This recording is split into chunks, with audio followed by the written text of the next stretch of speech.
2021 has given us some great surprises in gaming. We've had surprising releases, disappointments, generic yearly releases, but if you thought 2020 was a bad year in general, 2021 was basically a shitty sequel. If years were movies, then 2020 was Fantastic Four and this year was the rise of the Silver Surfer. Now, being in Melbourne, and again, the Formula 1 was cancelled, Melbourne had the world's longest lockdown, where we couldn't go further than 5 kilometres from our home, and again, we got time to do things we never had time to do. But yet, after 2 years of basically being locked inside, I'm still a shit YouTuber. However, not everything sucked. There were some games that genuinely surprised me, but also some that let me down while everyone around me praised them. So, just like last year, I thought I'd list my top 5 games of 2021.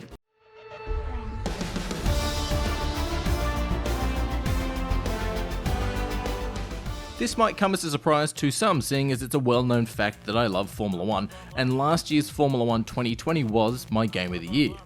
You think Formula 1 might be higher up on my list. Well, while it is a load of fun, and I started a Formula 1 series where I just did a shoey live on stream for the first time in the Drivers' Championship.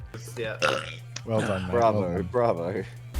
This is also the first Formula 1 game since Codemasters was bought by EA, and no, it's not lower on my list because now it's an EA game for anyone wondering.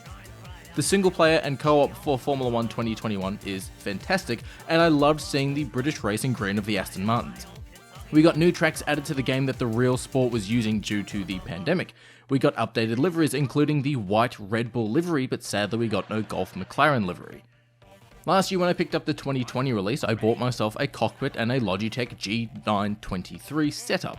This year, I picked up a Thrustmaster TSXW steering wheel and a pedal set and the new Ferrari F1 wheel, and I even got myself some racing gloves, and holy crap, I'm loving Formula 1 games even more so now. But where were some of the shortcomings from the game? Sadly, you can't properly create your own helmet in the game, it's just pick color palettes. The AI drivers in multiplayer while basically playing with friends are completely suicidal.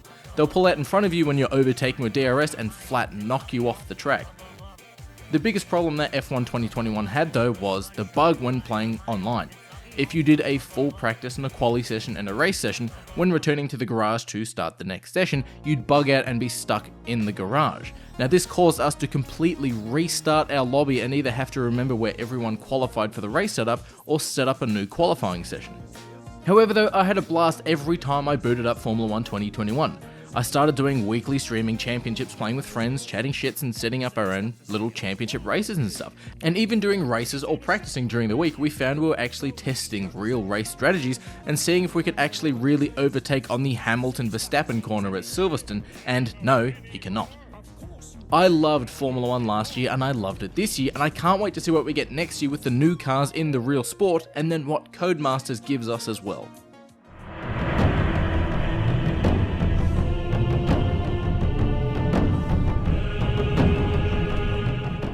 Yep, I had to double check to see that yes, Hitman did come out in 2021.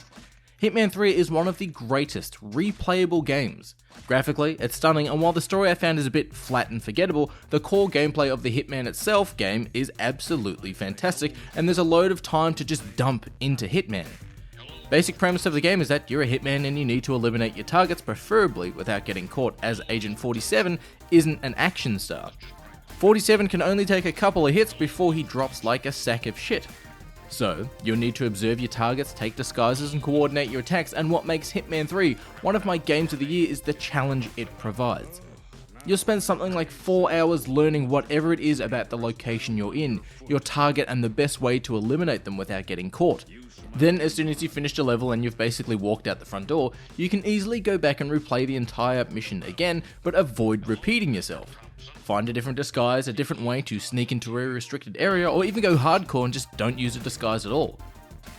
Now, however, it might not be everyone's cup of tea. You're not running around like John Wick taking out targets like a badass. You're more assessing situations and planning escapes. If it were a film, it'd be say like the earlier Bond films, where it's all build up and suspense, and once you get caught in a firefight, you'll either need to revert to a backup plan or a backup disguise. And if there isn't one nearby, or you can't break line of sight from the guards, you're kinda screwed. But that's the challenge of Hitman, and personally I think it works great as a game to return to over time, and in some instances you'll need to relearn levels and layouts over and over again.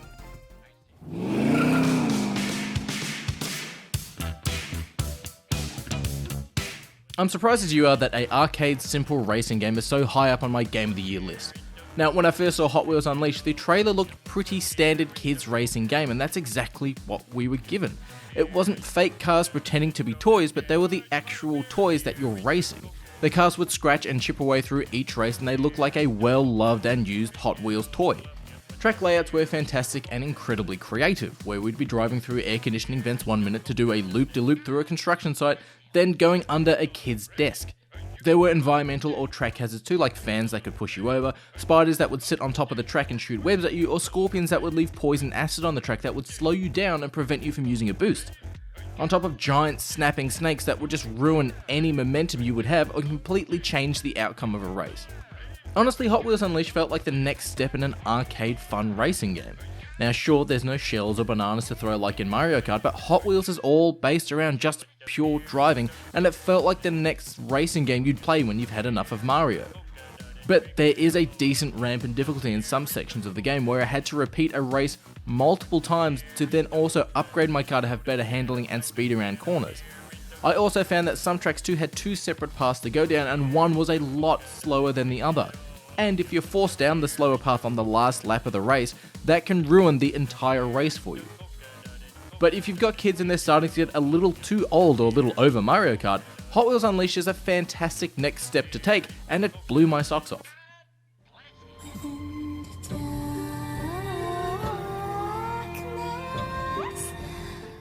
For a series that's had awful movies, a long and somewhat confusing timeline, and a turn of events, when Resident Evil 8 Village was announced, I was kind of excited.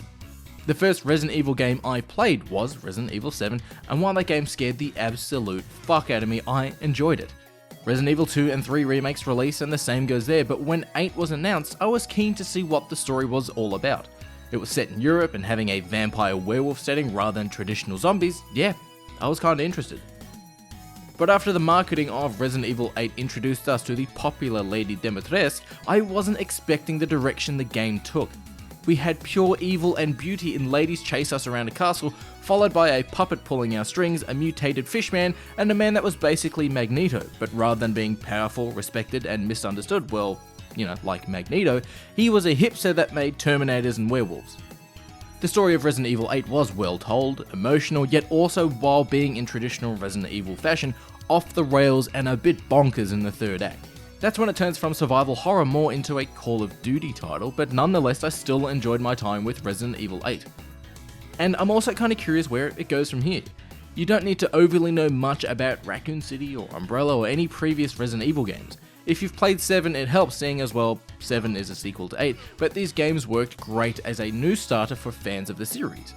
The sound design and graphics in Village was fantastic, and one of the few things that helped me finish Resident Evil 8 was that I just got a puppy when it released, and I had him sleep on my lap. So anytime something freaked me the fuck out, I'd simply pause the game and pat the dog.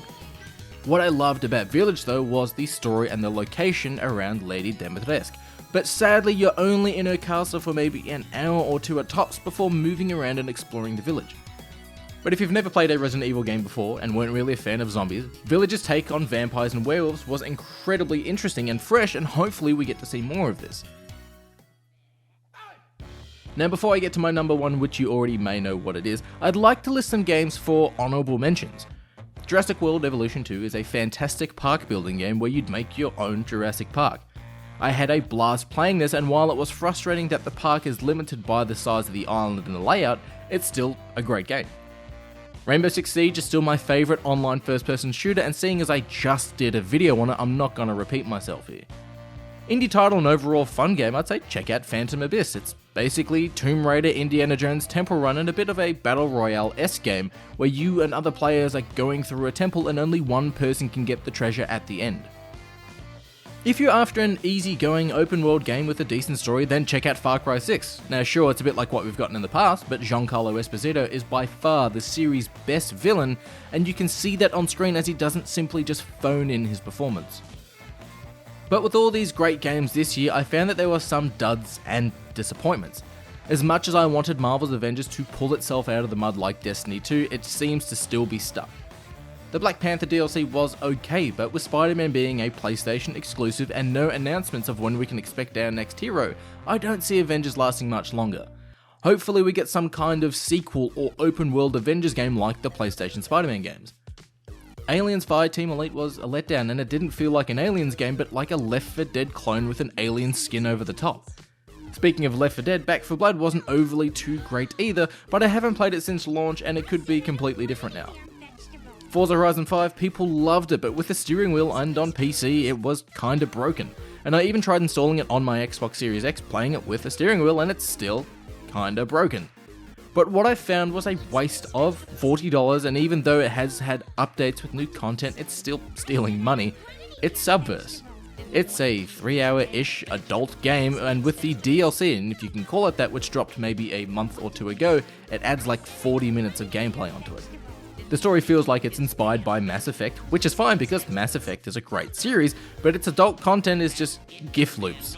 So if you're after a game for this adult content, don't waste $40. But what is my game of the year? Well, it comes as no surprise that it is Guardians of the Galaxy. Now, when it was announced, Guardians didn't impress me at all. If anything, it reminded me of Marvel's Avengers, and then I got numb flashbacks of how excited I was for Avengers to release, only for it to be, well, you know what we got. Even the gameplay that was shown and others providing hands-on impressions, I still wasn't getting excited for it, and then I got to play it and holy shit. Guardians is a mixture of Mass Effect, the new Tomb Raider games, Final Fantasy VII, but also the Telltale games, as you and your fellow Guardians will approve and disapprove of certain actions that you make as Star-Lord. The Guardians are a merge between James Gunn's MCU characters and the comic characters, with Star-Lord and Rocket being very familiar to the MCU, while Drax and Gamora are more comic-based. The story isn't weaved into an overarching story with the Avengers game, nor is it really connected to the Avengers game at all. In fact, it sort of takes place in its own universe, and the Easter eggs and references available here are more so linked to events from comics, like the Superhero Registration Act for example. The writing and dialogue had between the Guardians is absolutely great, and as you can see graphically, it's awesome too. There's a great soundtrack here too, with songs by Kiss and Iron Maiden and Wham, but also having its own metal music in-game with a band called Star-Lord. The costumes are inspired by popular outfits, but they're also original, and for whatever reason, if you're not into the outfits that the game has designed, you can change them yourself, and yes, they're changed and updated in the cutscenes too, which is a big stickler for me. If you've only seen the MCU movies too and not read the books, which hey, is fair enough, the Guardians were a niche series, but if you're only familiar with these characters from the movies, you still know enough to boot up and play the game. Thankfully too, Guardians isn't an origin story. You're not having to watch Thomas and Martha Wayne get killed for the 1000th time. The Guardians are an existing team, with Drax and Gamora being the most recent members of the team. Each character is voice acted perfectly. They have their own story arcs and special abilities inside and outside of combat, and unlike Mass Effect, it doesn't take about 70 hours to finish. For a bit of a sleeper release, or well, at least when it comes to promotion and marketing in my opinion, Guardians acted like Spider-Man on PlayStation 4 for me. I went in with no expectations because superhero video games generally have a bad track record unless it's the Batman Arkham games. But that's it. That's 2021 for me. Some great releases, some disappointments, but also some real surprises. Now, in case you didn't already know, these are my personal opinions. I understand people like Forza Horizon 5 or like Back 4 Blood, and that's completely fine. 2022 has Suicide Squad Kills, the Justice League, Gotham Knights, Hogwarts Legacy, and who knows what else we've got coming. Now, I will be going back to Cyberpunk and seeing what it's like a year after its release, and finally finishing off my Batman Arkham series retrospective with Arkham Knight. Last, I just want to say thank you to everyone who's checked out my videos, chucked a follow or reached out on Twitter, watched the F1 stream, subscribed, and just been great people doing another year locked inside. I'm just about to reach 1,000 subscribers, and while I'm never going to reach large numbers, it still baffles me that nearly 1,000 of you enjoy these videos that I churn out every week. It's a lot of hard work writing and editing and playing and trying not to upset people each week, and I just wanted to say thank you. I hope you have a fantastic holiday season, and I'll see you all in the new year.